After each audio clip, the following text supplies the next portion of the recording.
ಬಹುಶಃ ನಿಮಗೆ ಗೊತ್ತಿಲ್ಲ ಅನ್ಸುತ್ತೆ. ಈ body building competition last week, ಕಡೆಯ ವೀಕ್, ಪೀಕ್ ವೀಕ್ ಅಂತೀವಿ. ಆ ಪೀಕ್ ವೀಕ್ ಇದು ತುಂಬಾ ಅಂದ್ರೆ ತುಂಬಾ ಕಷ್ಟದ ದಿನಗಳಿದು. ನರಕನೇ ಅಂತಾನೆ ಹೇಳ್ಬೋದು.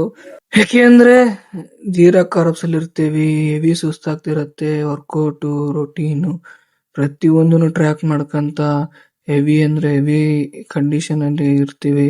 ಸೊ ಅದಕ್ಕೆ ಪೀಕ್ ವೀಕ್ ಅಂತಾನೆ ಕರಿತೀವಿ. ಸೊ ತುಂಬಾ ಸುಸ್ತಾಗ್ತಾ ಇರತ್ತೆ ಈ ಟೈಮಲ್ಲಿ. ಸೊ ವಾಟರ್ ಕಟಿಂಗ್ ಎಲ್ಲ ಆಗುತ್ತೆ. ಎಷ್ಟೊತ್ತಿಗೆ ಕಾರ್ಬ್ ಲೋಡ್ ಮಾಡ್ತೀವಪ್ಪ ಅಂತ ಅನಿಸ್ತಾ ಇರುತ್ತೆ. ಆ ದಿನ ಯಾವತ್ ಬರುತ್ತೋ ಅಂತ. ನಾನು ಆ ಕಾರ್ಬ್ ಲೋಡ್ ದಿನಕ್ಕೆ ವೆಯ್ಟ್ ಮಾಡ್ತಾ ಇದ್ದೀನಿ. ಸೊ ಇವತ್ ಬೆಳಗ್ಗೆನೆ ಎದ್ದು ಕಾರ್ಡಿಯೋ ಎಲ್ಲ ಮುಗಿಸ್ಕೊಂಡೆ. ಇನ್ನ 5 ಡೇಸ್ ಅಷ್ಟೇ ಇರೋದು. ಸೊ ಬೆಳಗ್ಗೆ ಫಸ್ಟ್ ಮೀಲ್ ತಿಂದು ಜಿಮ್ ಕಡೆ ಬಂದು ಇವತ್ತು ಪುಷು, ಚೆಸ್ಟ್ ಮತ್ತೆ ಬೈಸಿಪ್ಸು. ಸೊ ಆಗ್ತಿರ್ಲಿಲ್ಲ, ಆದ್ರೂ ಬಿಡದೆ ವರ್ಕೌಟ್ ನ ಮಾಡ್ತಾ ಇದ್ದೀನಿ. ಸೊ ಫಸ್ಟ್ ಗೆ ಎಲ್ಲ ಇಂಕ್ಲೈನು ಮತ್ತೆ ಕೇಬಲ್ ಕರ್ಲ್ ಮುಗಿಸ್ಕೊಂಡು ಫ್ಲಾಟ್ ಬೆಂಚ್ ಪ್ರೆಸ್ ತಗೊಂಡೆ.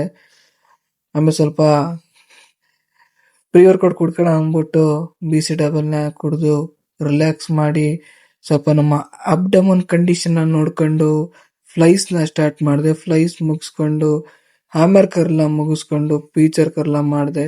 ಅಷ್ಟೈತೆ ನಮ್ಮ ಎನರ್ಜಿ ಡಮ್. ಆಮೇಲೆ ಮತ್ತೆ ಕ್ರಾಫ್ಟ್ ಕೇಬಲ್ ಪ್ರೆಸ್ ನ ಮುಗಿಸ್ಕೊಂಡು ಕಾನ್ಸಂಟ್ರೇಷನ್ ಮಾಡಿ ತಿರ್ಗಾ ರೂಮ್ ಬಂದು ಸೆಕೆಂಡ್ ಮೀಲ್ ಎಲ್ಲ ತಿನ್ಕೊಂಡು ಫುಲ್ ಮಲ್ಕೊಂಡ್ಬಿಟ್ಟೆ ಸುಸ್ತು. ಮತ್ತೆ ತಿರ್ಗಾ ಸಂಜೆ ಬಂದು ಕಾರ್ಡಿಯೋ ಮುಗಿಸಿರ್ಲಿಲ್ಲ, ಆ ಕಾರ್ಡಿಯೋ ಮುಗಿಸಿ ನನ್ನ ಡೇನ ಎಂಡ್ ಮಾಡಿದೆ. ಸೊ ಗೈಸ್, ನಮ್ಮ ಪ್ರೆಪ್ ಇನ್ನೂ ಚೆನ್ನಾಗಿರುತ್ತೆ. ನೋಡಬೇಕು ಅಂದ್ರೆ ಇವಾಗ ನನ್ನ ಪೇಜ್ನ ಫಾಲೋ ಮಾಡ್ಕೊಳ್ಳಿ. ನೀವು ಫಾಲೋ ಮಾಡಿದ್ರೆ ನನಗೊಂದು ಮೋಟಿವೇಶನ್ ಸಿಗುತ್ತೆ.